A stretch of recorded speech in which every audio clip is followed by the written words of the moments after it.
স্বস্তির ট্রেন যাত্রা ঈদ করতে ঢাকা ছাড়ছেন রাজধানীবাসী। এখন পর্যন্ত ট্রেনে বড় কোনো শিডিউল বিপর্যয় না থাকায় বিড়ম্বনা নেই এবারের যাত্রায়। সার্বিক রেল ব্যবস্থাপনায় সন্তুষ্ট যাত্রীরা। রেল কর্তৃপক্ষ জানিয়েছেন, ঈদ যাত্রায় প্রতিদিন ট্রেনে প্রায় ৭০,০০০ যাত্রী ঢাকা ছাড়ছে। এবার কালোবাজারি এবং জালিয়াতির বিষয়ে সতর্ক থাকার আহ্বান রেল কর্তৃপক্ষের। আহমদ আনিকের রিপোর্ট।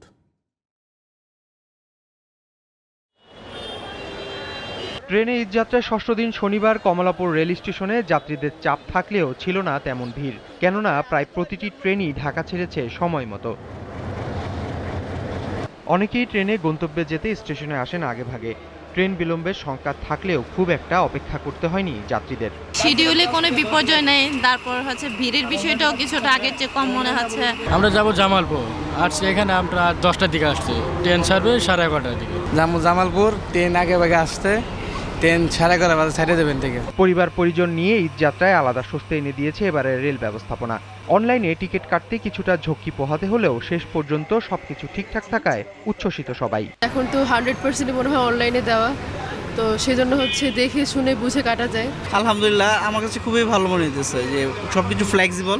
সবচেয়ে ভালো যে জিনিসটা হচ্ছে যে টিকিট ছাড়া কেউ ভিতরে ঢুকতে পারতেছে না, যার কারণে ভিতরে গ্যাদারিংটা কম হচ্ছে।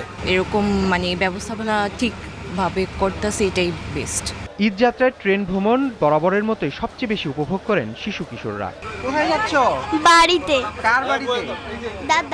দাদু বাড়িতে যাচ্ছি ঈদ করতে যাচ্ছি। ঈদ মোবারক। ঈদ মুবারক। 3 ধাপে চেকিং থাকায় টিকিট কালোবাজারি এবং জালিয়াতি রোধ করা সম্ভব হয়েছে বলে জানান কমলাপুর স্টেশনের ম্যানেজার। ফ্রড টিকিট এর জরিমানা করছেন এবং স্টেশন থেকে বের করে দিচ্ছেন বেশ কয়েকজনকে। এটা টিকিট বলা যাবে না, এটা হলো কম্পিউটারে এডিট করি, একটা টিকিটকে প্রিন্ট করে কম্পিউটারে এডিট করি যে টিকিটটা দিচ্ছে। একজন যাত্রী কতটুকু অসচেতন হলে এই টিকিটটা কিনতে পারে টাকা দিয়ে, এটা একটা কাগজ। ট্রেন যাত্রা নির্বিঘ্ন করতে রেল পুলিশের পাশাপাশি মাঠে আছে পুলিশ, র্যাব সহ সেনাবাহিনীর টহল টিম। আহমদ অনিক, জিটিভি নিউজ, ঢাকা।